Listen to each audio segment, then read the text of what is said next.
Hello friends, again welcome to our video series of the ADBMS.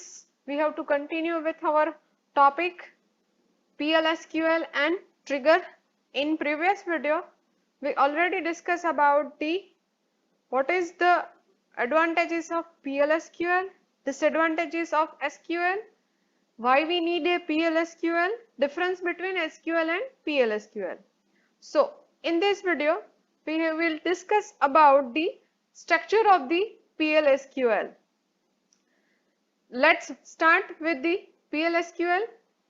જેવી રીતે આપણે C પ્રોગ્રામિંગમાં structure follow કરીએ છીએ પ્રોગ્રામ લખવા માટે. ફોર એક્ઝામ્પલ, પહેલા header ફાઇલ ઇન્ક્લુડ કરવાની, પછી void main લખવાનું, પછી વેરિયેબલ ડિક્લેર કરવાના, પછી આપણા ફંક્શન્સ લખવાના, પછી આપણું જે લોજિક હોય એ એપ્લાય કરવાનું, લાસ્ટમાં get ch લખવાનું. That means this is the structure of the C programming.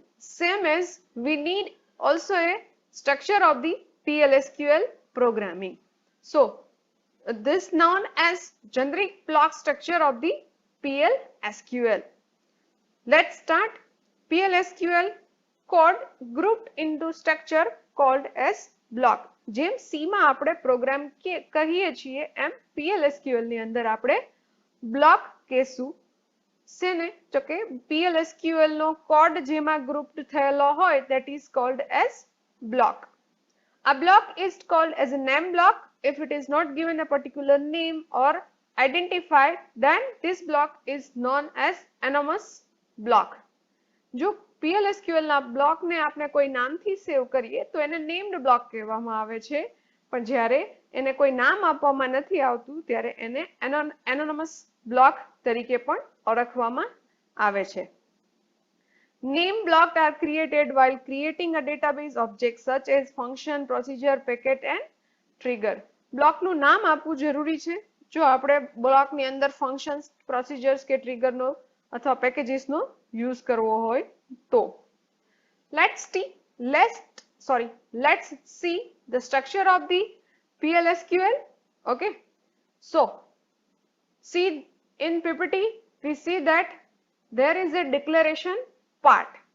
In declaration sections, always we have to do a declaration of the variable, functions, procedures, all the kinds of declaration available in the declaration section. But in PLSQL, there is a optional part. It is not a compulsory. That means we have to use our variable, functions, procedures.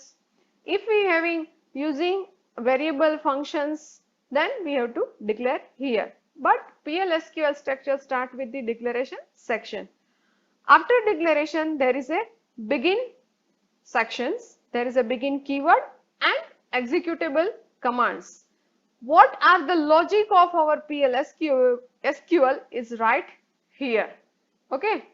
Begin section is mandatory. That means in the PLSQL block, begin sections is compulsory to write.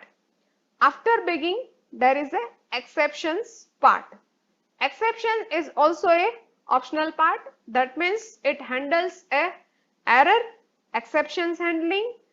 If we need in exception handling in our PLSQL block, then we add exception section, otherwise it is optional.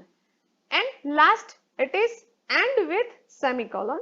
And with semicolon is also a mandatory part. This is the structure of the PLSQL block. Let us see one by one in details. Notice that declaration and exception are optional while begin and end are mandatory. Also, semicolon at the end of the terminate the block. A PLSQL contains three main sections: declaration, executable command and exceptions handling. Let's start with declarations. This section start with the keyword declare. Okay. If I want to declare any variable, then I must write a keyword declare. It defines and initialize variable and cursor used in the block. Variable, how to declare a variable, which is shown in our next video. Okay, and what do you mean by the cursor? We can see in this video series at last. This section is optional part. If the block does not require any variable or any cursor, then these sections can be omitted from the block. That means declaration section is not the mandatory part. Second part is executable command. This section start with the keyword begin. Okay. This is the only mandatory sections in the PLSQL block.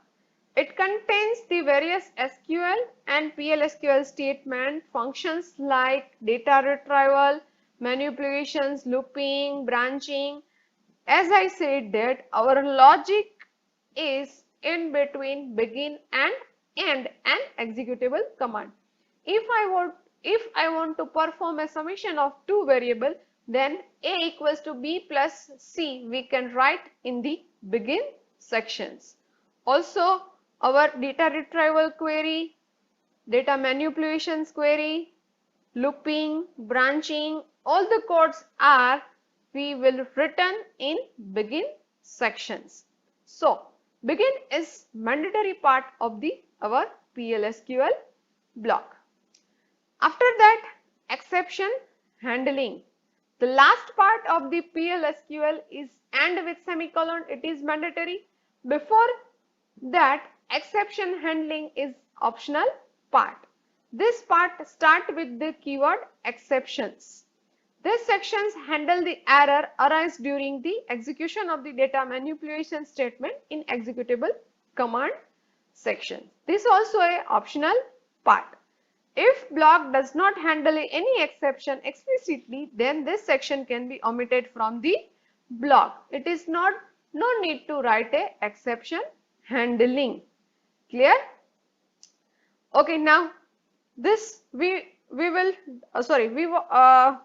discuss about the structure of the PLSQL. Let us repeat that: declaration section, begin section, exception section and AND sections.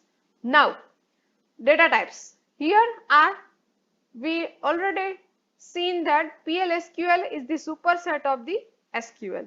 So PLSQL support all the data type which is supported by SQL plus another some extra added data type which is supported by the PLSQL. So along with the PLSQL, Oracle provides subtype of data type. For example, data type number having the sub data type called as integer.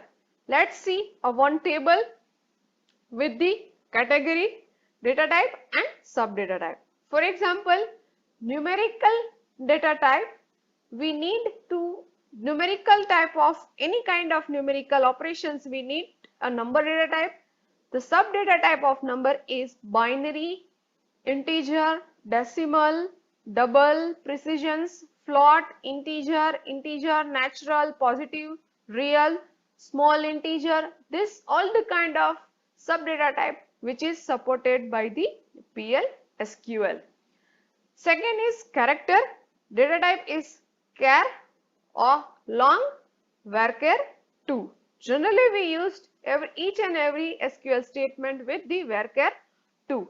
The sub data type which is supported by the PLSQL is character, varchar, string, n character and nv character 2. Date, for the date data type we have to use. For the binary, row, long row we used. For the boolean, there is a boolean data type can have a value of true or false or null.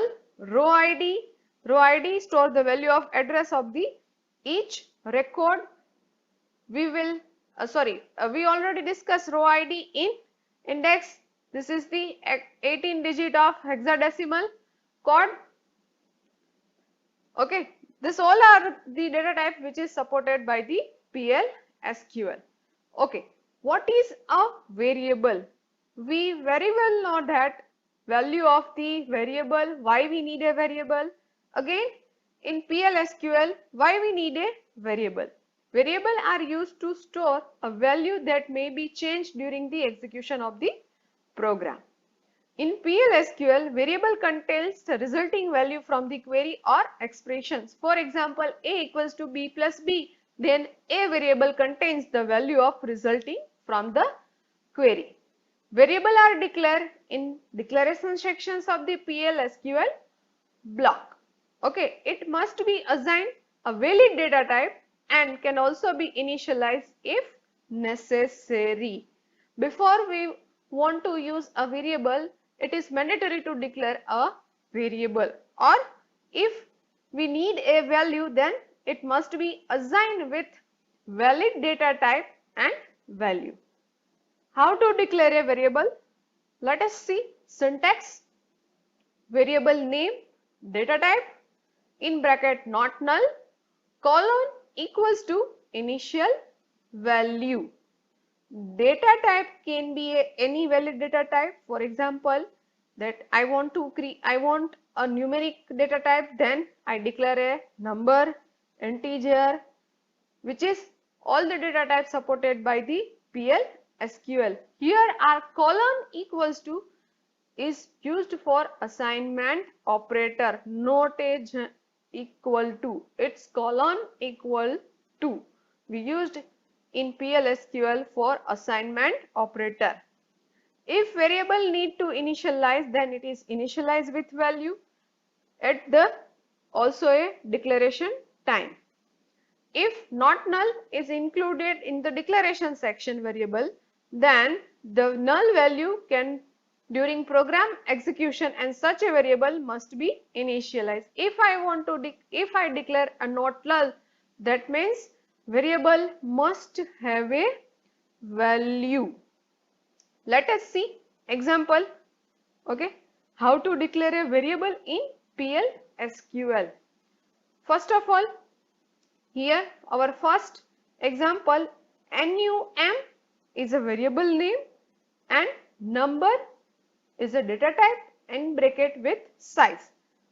Match with syntax. Variable name, here num is variable name, data type number is data type in bracket size. Second one, VAL value, decimal value is a variable name, decimal is a data type. City, third one, city is variable name and character 10 is a data type. Name, another variable name, and varchar 10 is a data type. Fifth one, counter number 2 not null, initialized with 0. Here counter is a variable of number data type which is not a null. It is initialized with the 0. Okay, I hope all of you clear that how to declare a variable in the PLSQL. For more details, we will discuss this declaration in SQL implementation. So you all are clearly understand about how to use a variable in PLSQL. I hope you all are clear with the fundamentals of the PLSQL block structure and variable. If you having any doubt regarding this, kindly mention in the comment box. I will try my best to solve your query. Okay, thank you for watching this video.